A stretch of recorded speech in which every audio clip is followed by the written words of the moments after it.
first things first, the shoulder girdle is composed mainly of 3 different bones. There is the clavicle, which is this S-shaped bone right here. There's the scapula, which is this triangle-shaped bone, and then there's the humerus, which is also known as the upper arm, which is basically the thing that you see floating around. Now, all of these 3 things sit on top of a rib cage. So a rib cage is really important to understand in terms of the way that it's shaped, but we'll get to that in a little bit. When we look at shoulder girdle motions are always 100% of the time combinations of these 3 bones moving on top of the rib cage. So keep that in mind, that regardless of which motion we're talking about, there's always going to be an interaction between the 3 bones and the surrounding muscles and connective tissues that link all of them together. So first things first, we have our main motions of elevation and depression, meaning when elevation happens, everything kind of moves upward. If you're laying down, obviously you can't say elevation is toward the sky. It's obviously relative to the body. So whether I'm laying down, whether I'm standing up, whether I'm upside down, elevation is this type of motion where the clavicle sort of pivots upward toward the skull. The scapula, again, which is that triangle shaped thing on the back, pivots upward with it, and the arm just basically moves with those 2 guys. So a majority of the motion when we're looking at just shoulder girdle motion, whether it's elevation and depression or what we'll get into next, which is forward and backward movement, it happens really on account of motion of the clavicle and the scapula, this triangle guy, and the humerus or the upper arm kind of follows suit relative to that. Okay, so that's elevation and depression.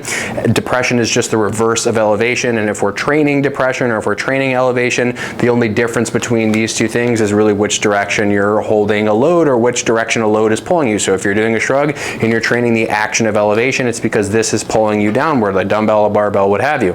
If you were training depression, the opposite, then you need to have something that is pushing you upward and trying to create that shrugging type motion.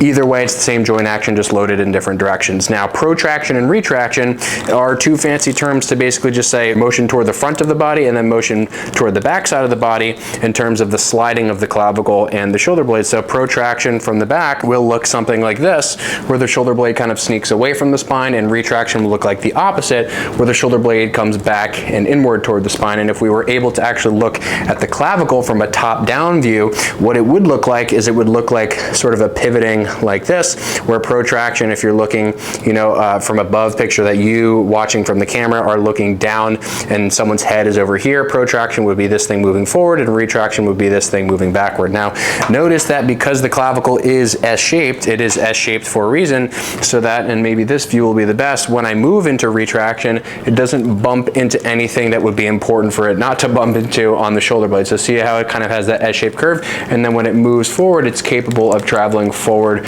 with that. So again, there's a pivot point sort of here where the sternum meets the collarbone, the clavicle, and then this thing can kind of just slide all around. So we covered elevation, depression, we covered protraction and retraction, and now just basic terms that refer to motion of the humerus, and then we'll get to sort of the coupled motions after this. We have flexion, meaning motion of the arm sort of forward and upward. We have extension, which is the opposite of that. We have abduction. I like to think of abduction or abduction as motion of the arm away from the body, and then adduction, adduction is the opposite, motion of the arm toward the body. So abduction and adduction can occur in this plane over here, but if I took my arm and I pulled my arm this way and this way, this would be abduction, taking the arm away from the body, and this would be adduction, taking the arm toward the center of the body. Now, in addition to that, again, we have that flexion extension thing, but there's everything sort of in between those things. So you could say, you could raise your arm slightly forward and out to the side, and you could call that flexion abduction combination.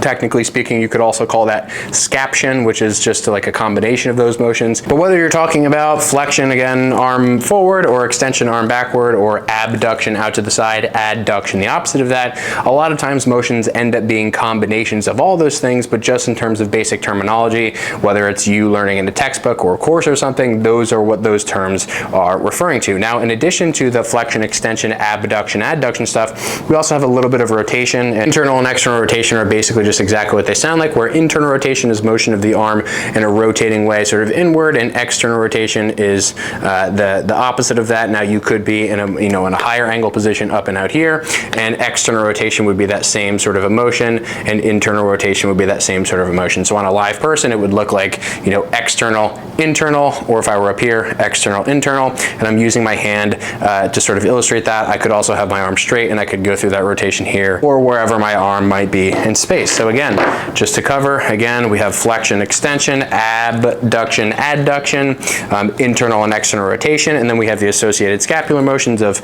protraction, meaning that shoulder girdle coming forward, retraction the opposite, elevation up toward the skull, and then depression the opposite of that. The last thing that we haven't covered is sort of what combines all of those things, which is that if I'm moving my arm into extension or my arm is moving backwards, then my shoulder blade needs to move into retraction. It needs to move back with it.